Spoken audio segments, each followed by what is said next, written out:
nos reunimos de manera especial, ¿no es verdad? Partimos relativamente temprano para celebrar un evento sin igual en la historia humana. ¿Cuál es este evento? Cristo, Jesús, ha resucitado. Y esa es una verdad incuestionable. Y en diversas partes de nuestro mundo, muchas iglesias se reúnen hoy a festejar, se reúnen a proclamar que Cristo venció la muerte, que el sepulcro no tuvo la última palabra. La resurrección es un hecho, es un evento histórico. Y por más que los enemigos de Jesús quieran desacreditarla, la Biblia nos presenta un argumento consistente acerca de su veracidad. Ahora, hoy quiero que nos enfoquemos en la resurrección de una manera ligeramente diferente. En vez de exponer algunos de los pasajes que se refieren a ella, yo quiero que veamos las implicaciones que la resurrección de Jesucristo tiene para la iglesia. Por ello quiero invitarles a que abran sus Biblias en el libro de los Hechos, capítulo 4. Hechos, capítulo 4, vamos a leer desde el verso 32 al 37. Hechos 4, versos 32 al 37. Escuchemos atentamente lo que Dios dice en su palabra. La multitud de los que habían creído eran de un solo corazón y una sola alma. Ninguno decía ser suyo propio nada de lo que poseía, sino que todas las cosas les eran comunes. Con gran poder los apóstoles daban testimonio de la resurrección del Señor Jesús, y abundante gracia había sobre todos ellos.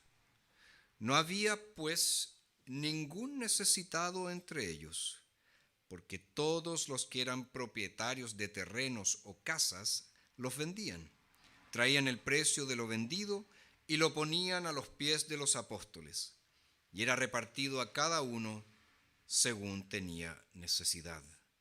Entonces José, quien por los apóstoles era llamado Bernabé, que significa hijo de consolación, y quien era levita, natural de Chipre, como tenía un campo, lo vendió, trajo el dinero y lo puso a los pies de los apóstoles. En este texto, mis queridos, tenemos descrito de una manera vívida lo que significa la resurrección de Jesús para la vida de la iglesia. Por lo tanto, el tema para hoy es el siguiente: ¿qué significado tiene la resurrección de Cristo para la vida de la iglesia? ¿Qué significado tiene la resurrección de Cristo para la vida de la iglesia? Bueno, en primer lugar, nosotros podemos decir que el avance del Evangelio depende de la resurrección de Cristo. Lucas, quien es el autor del libro de los Hechos, nos presenta en el capítulo 4 a una iglesia que está siendo perseguida. Los apóstoles Pedro y Juan fueron encarcelados por predicar el Evangelio y tuvieron que comparecer ante el Sanedrín, ante el Supremo Tribunal de Justicia judío. Y este Supremo Tribunal de Justicia dio su parecer, como nos dice el versículo 18 del capítulo 4. Les ordenaron terminantemente que no hablaran ni enseñaran en el nombre de Jesús. Les ordenaron que no hablaran ni enseñaran en el nombre de Jesús. Ahora, una vez liberados, los apóstoles se reúnen con la iglesia y, como nos dice el verso 23 del capítulo 4, contaron todo lo que los principales sacerdotes y los ancianos les habían dicho. E inmediatamente la iglesia se puso en acción de la manera apropiada. Alzaron sus voces y oraron al Señor. Y esta oración en que ellos reconocen la soberanía absoluta de Dios sobre todas las cosas y sobre todos los eventos de la crucifixión, fue oída por Dios. Porque ellos, además de exaltar la soberanía absoluta de Dios, ellos pidieron a Dios valentía, coraje para predicar la palabra. Entonces el Señor oyó sus ruegos y les concedió, como dice el verso 31 del capítulo 4, poder para testificar. Luego Lucas, en uno de sus resúmenes característicos del libro de los Hechos, nos dice en el verso 33, con gran poder los apóstoles daban testimonio de la resurrección del Señor Jesús. Notemos bien entonces lo que sucedió aquí. Hubo prohibición, hubo amenazas por parte de los líderes judíos.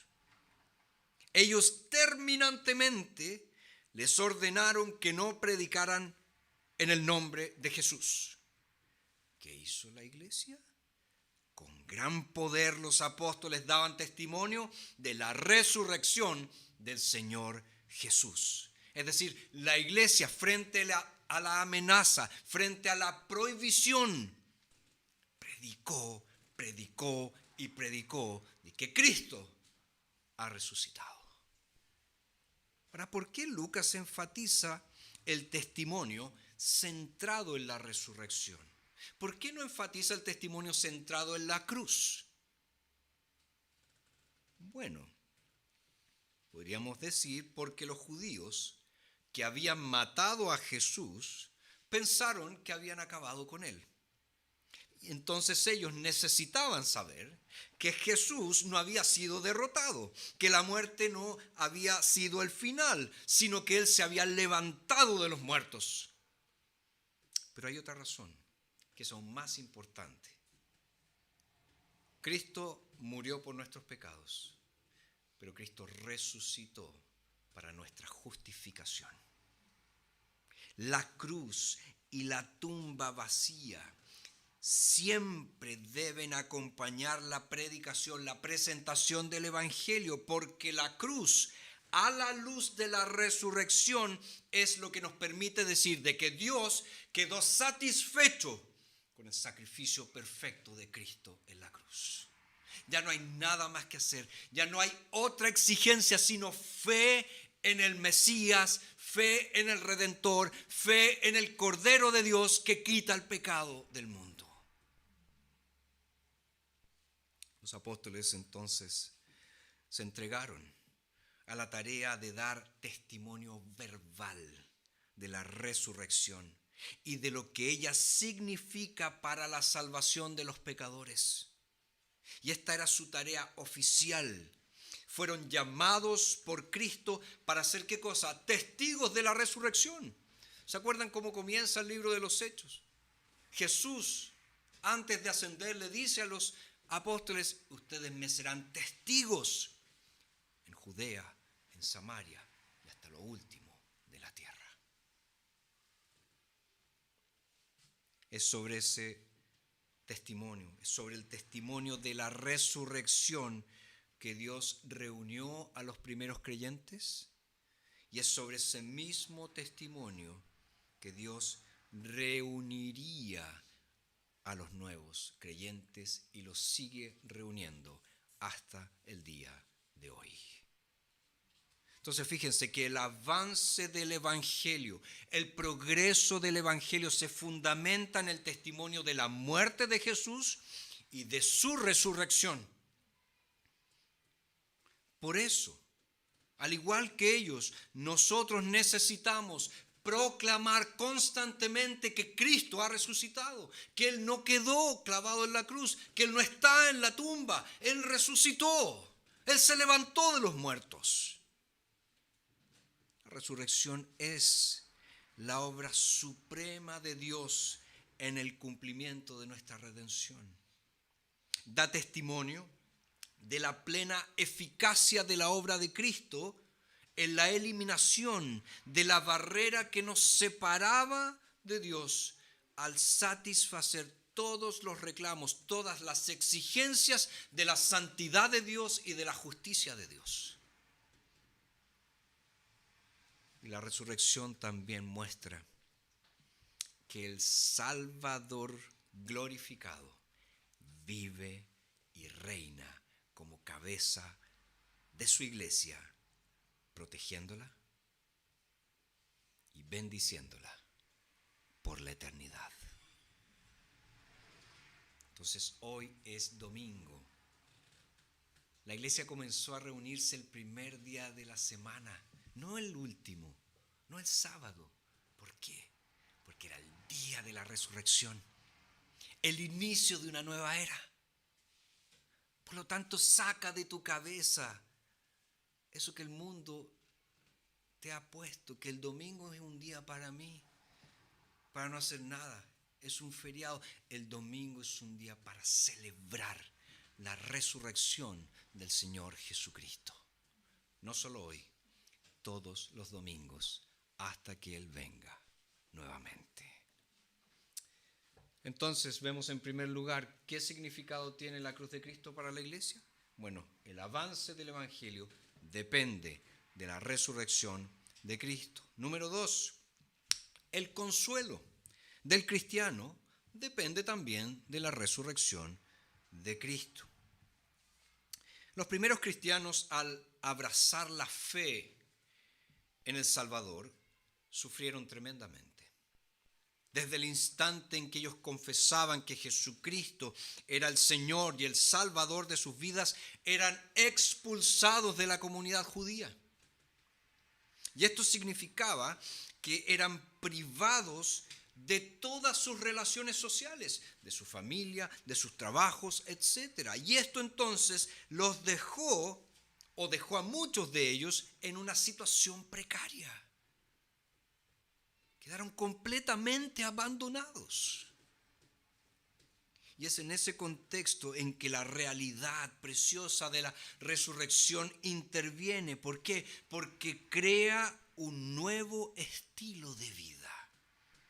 Un estilo de vida en que nos preocupamos por los demás, por las necesidades de los demás, en vez de estar preocupados por nosotros y la satisfacción de nuestras necesidades. Fíjense, los primeros cristianos, no solo dieron testimonio de la resurrección de manera verbal, ellos también dieron testimonio de la resurrección a través de sus obras, de sus acciones. Su preocupación por los demás era una prueba tangible de que este grupo heterogéneo de personas eran seguidores de Jesús y sentían un apego común. No solo un apego común con su Señor, sino un apego común los unos con los otros, porque eran hermanos y hermanas en Cristo. Y tanto fue así que vendieron sus posesiones. ¿Para qué? Para asegurarse que los más pobres entre ellos no padecieran ningún tipo de necesidad. Ojo, no era comunismo, era iglesia, era comunidad.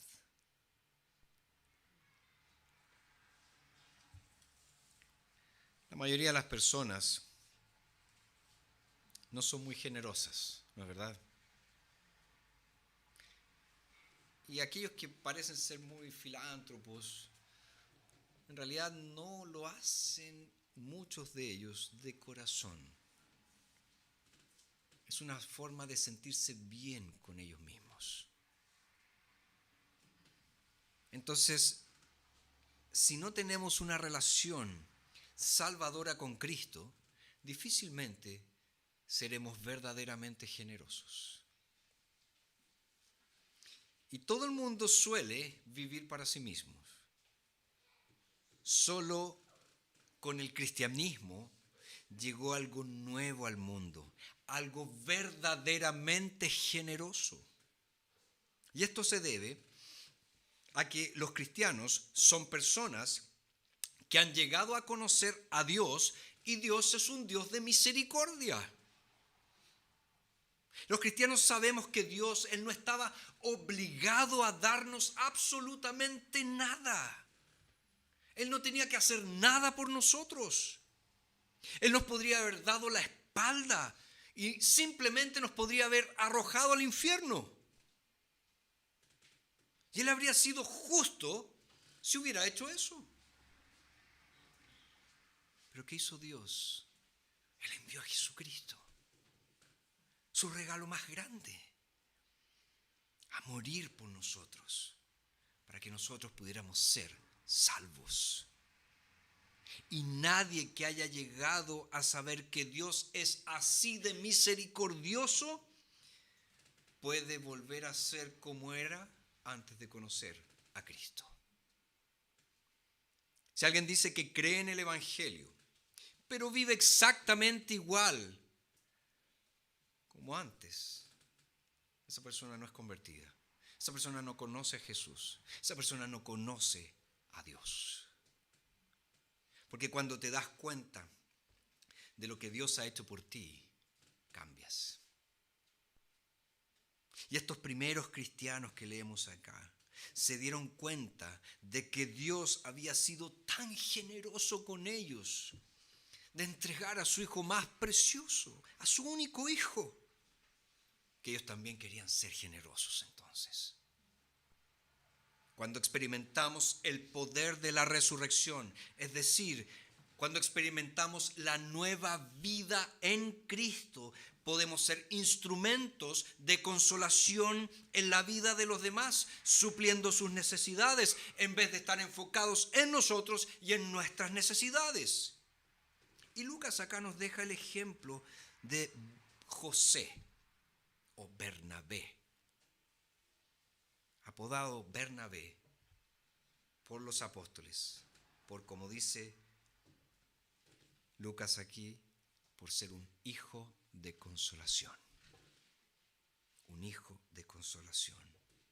Ahora hay algo interesante en esta referencia a Bernabé. Recordemos que él fue el primer levita en ser ganado por los apóstoles para el Evangelio. Ganado inmediatamente después de que el Sanedrín pronunciara estas terribles amenazas contra Pedro, contra Juan y contra toda la iglesia. Su conversión, la conversión de Bernabé, fue la primera brecha en la estructura jerárquica, en los muros jerárquicos judíos. Y al llegar este hombre a la fe en este momento crítico, trajo gran consuelo, trajo gran aliento para los apóstoles, para la iglesia. Y por eso entonces le dieron un nuevo nombre. Un nombre que hizo que su nombre anterior se descartara para siempre. Solamente Lucas menciona aquí que se llamaba José, pero de aquí en adelante, cuando lo vuelve a mencionar, habla de Bernabé. Nunca más fue José, fue Bernabé. Es decir, la conversión de este hombre fue motivo de consuelo, no solamente por los bienes que aportó, ¿verdad? Tenía un terreno, lo vendió, lo trajo a los pies de los apóstoles. No. Él fue también fuente de ánimo, fuente de consuelo, porque su conversión sucedió en medio de una iglesia amenazada, de una iglesia perseguida. Y eso nos recuerda, ¿qué cosa? No importa las amenazas, no importa la persecución, no importa las dificultades, Dios hace su obra y nadie lo puede detener.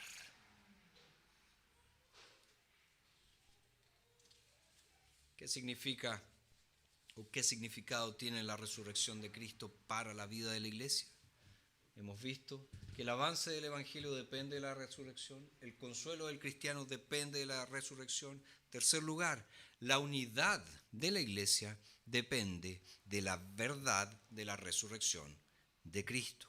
Lucas nos dice en el verso 32, la multitud de los que habían creído era de un solo corazón y una sola alma. Palabras impactantes, ¿no es verdad? Pero notemos bien lo que dice. Un solo corazón, una sola alma. Y esta expresión sugiere no solamente que los cristianos eran uno de corazón, es decir, que tenían lazos sentimentales, lazos emocionales entre sí, comprometidos con lo mismo, sino también cuando dice y eran de una sola alma, en griego psique, que se refiere a la fuente de nuestra voluntad, la fuente de nuestro intelecto, la fuente de nuestra mente, nos está diciendo entonces que estos cristianos pensaban de la misma manera. Tenían, por así decirlo, la misma teología. Y ese es un fundamento tremendamente apropiado para la obra cristiana. Debemos ser uno en todo. Y aquí vemos claramente el cumplimiento de parte de la oración sacerdotal del Señor Jesucristo, esa que está registrada en Juan capítulo 17, cuando Jesús dijo: pero no ruego solamente por estos, sino también por los que han de creer en mí por medio de la palabra de ellos, para que todos sean uno, así como tú, oh Padre, en mí y yo en ti, que también ellos lo sean en nosotros, para que el mundo crea que tú me enviaste. Yo les he dado la gloria que tú me has dado para que sean uno, así como también nosotros somos uno. Yo en ellos y tú en mí, para que sean perfectamente unidos, para que el mundo conozca que tú me has enviado y que los has amado como también a mí me has amado. Ahora es importante señalar que esta unidad no significa que seamos exactamente iguales. Tampoco está hablando aquí Lucas de una organización, es decir, una unidad organizacional, como si todos los cristianos tuvieran que pertenecer a la misma iglesia, a la misma denominación. No, no es eso. No es ese tipo de unidad. La unidad por la que oró Jesús es una unidad que está moldeada sobre la base de la unidad esencial entre las personas de la Trinidad, el Padre, el Hijo y el Espíritu Santo. 3 personas, un solo Dios.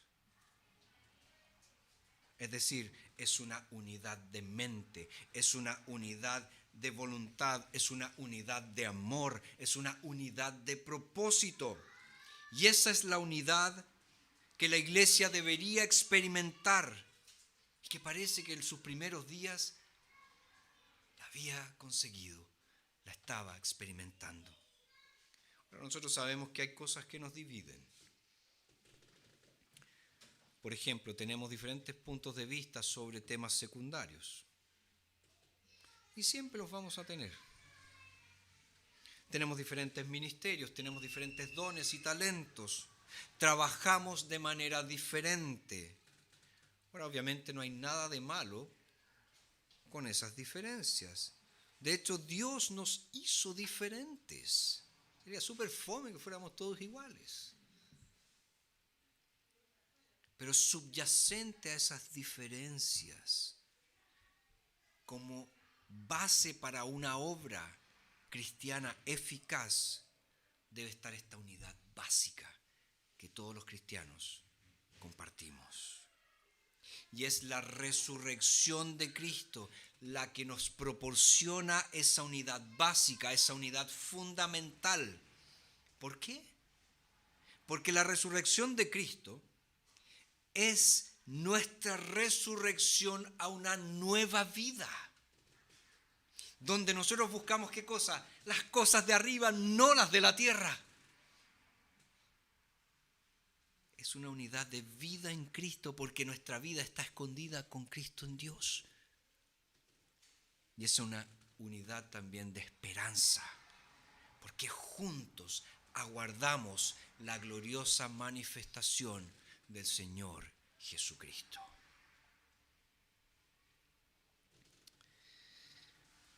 ¿Qué significado tiene la cruz? Ya lo hemos dicho. Es la base para el avance de la obra cristiana. Es la base para el consuelo individual del cristiano. es también la base para la unidad de la iglesia. Y en último lugar, el cumplimiento de todas las promesas de Dios depende de la resurrección de Cristo. En la resurrección de nuestro Señor se cumplen todas las promesas de Dios. Y esto lo vemos en primer lugar en la frase que aparece en el verso 33, cuando dice: y abundante gracia había sobre todos ellos. Fíjese, Dios había prometido que en Cristo su gracia abundaría. Por eso el apóstol Juan al comienzo de su evangelio dice: porque de su plenitud, de la plenitud de Cristo, todos nosotros recibimos, y gracia sobre gracia.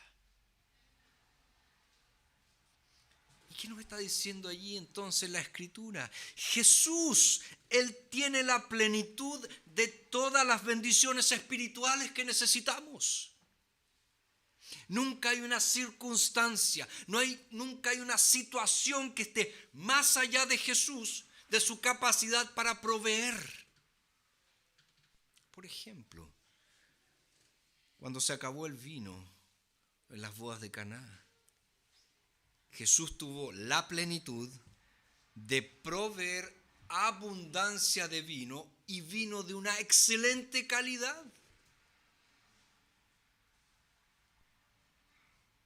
Cuando Jesús conoció a la mujer samaritana, una mujer avergonzada por su vida, por sus pecados, Jesús tuvo la plenitud ¿para qué? Para hacerla nacer de nuevo. Para un hombre que había estado cojo durante 38 años, Jesús tenía la plenitud del poder para sanar. Cuando una gran multitud tuvo hambre, Jesús tomó 5 panes y 2 peces y los alimentó a todos. Y sobraron 12 canastas. Él tenía la plenitud para alimentar. Para un hombre ciego de nacimiento, Jesús tuvo vista para dar. Incluso la muerte no agotó la plenitud que hay en Jesús, porque cuando Lázaro ya hacía frío en la tumba, Jesús tuvo la plenitud para restaurarlo a la vida. Él puede proveer para todas nuestras necesidades con su vida infinita, todopoderosa y divina, y también con su fuente inagotable de amor por nosotros. Pero también vemos en segundo lugar que la iglesia nos dice: no había ningún necesitado entre ellos, porque todos los que eran propietarios de terrenos o casas los vendían, traían el precio de lo vendido y lo ponían a los pies de los apóstoles, y era repartido a cada uno según tenía necesidad. Fíjese lo que está pasando aquí. Es una iglesia que vive a la luz de la resurrección, y por vivir a la luz de la resurrección tiene un corazón y también un bolsillo abierto.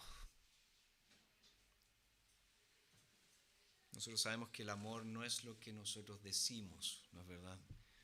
El amor es lo que hacemos. O si no, maridos, pregúntenle a sus mujeres: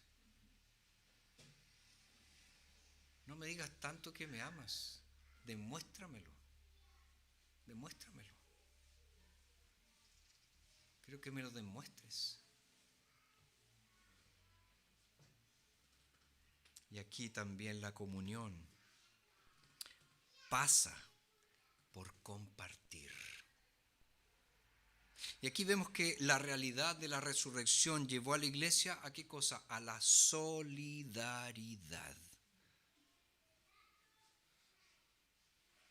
Palabra que escuchamos mucho y que a veces no tenemos idea de lo que significa. Que viene del latín, ¿verdad? Insolidum, uno solo.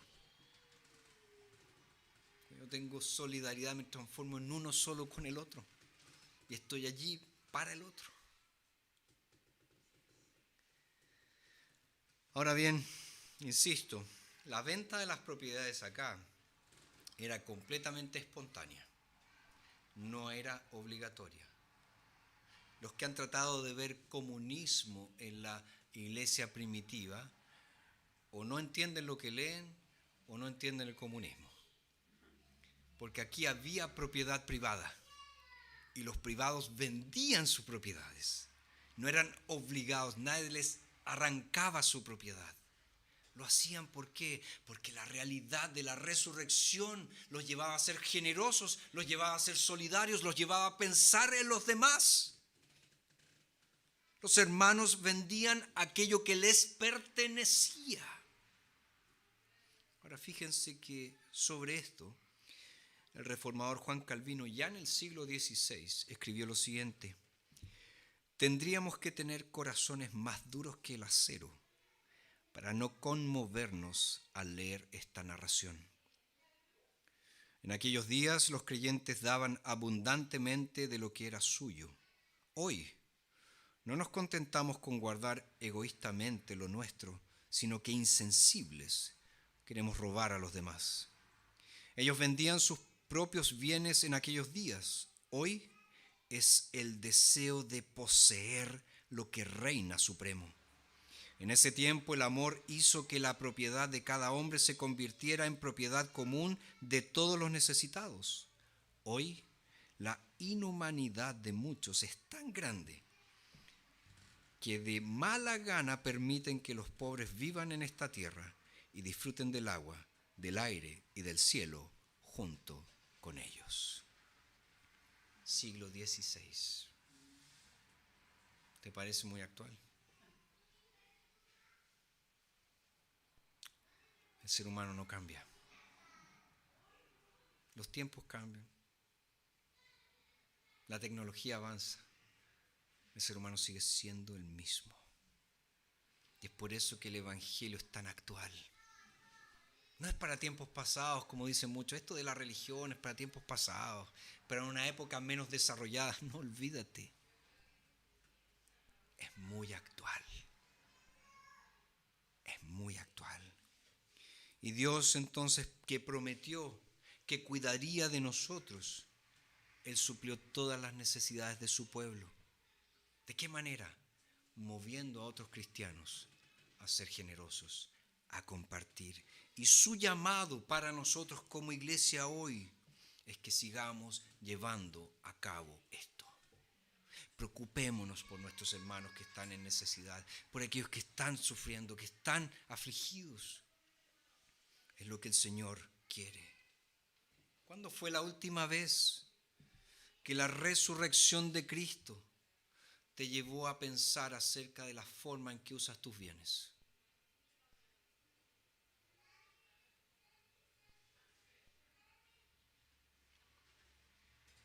¿Crees que Dios te está llamando a usar lo que Él te ha dado para bendecir a tus hermanos que están en necesidad? Queridos, el domingo de resurrección fue el amanecer de una nueva era. Por eso hoy la iglesia debe vivir a la luz de la resurrección de Cristo y en la expectativa futura de la resurrección de los creyentes. La resurrección no solo nos habla de victoria, nos habla también de un nuevo comienzo, de un nuevo inicio. La resurrección es esencial para nuestra fe. De hecho, el apóstol Pablo dijo claramente en 1 Corintios 15, porque si no hay resurrección de muertos, tampoco Cristo ha resucitado.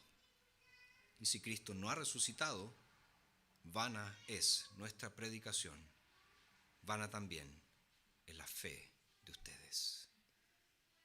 Por tanto, creer en la resurrección corporal de Jesús marca toda la diferencia.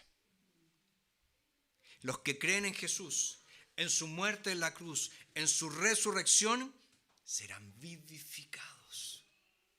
Resucitarán en el último día, tendrán vida eterna. Y los que no creen en ella perecerán eternamente. Nuestro Salvador no está en la tumba, sino que Él reina en poder, Él reina en autoridad.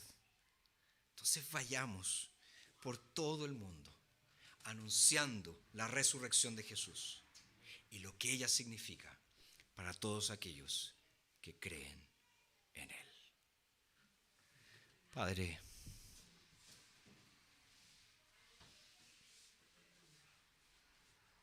ayúdanos a entender de qué forma la resurrección de Jesús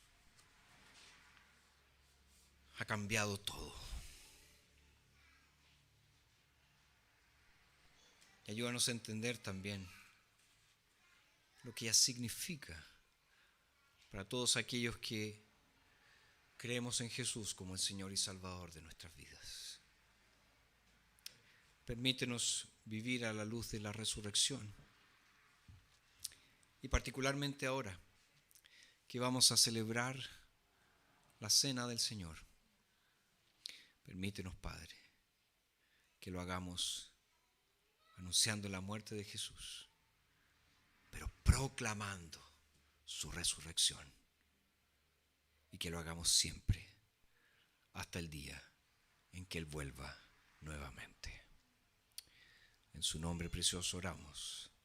Amén.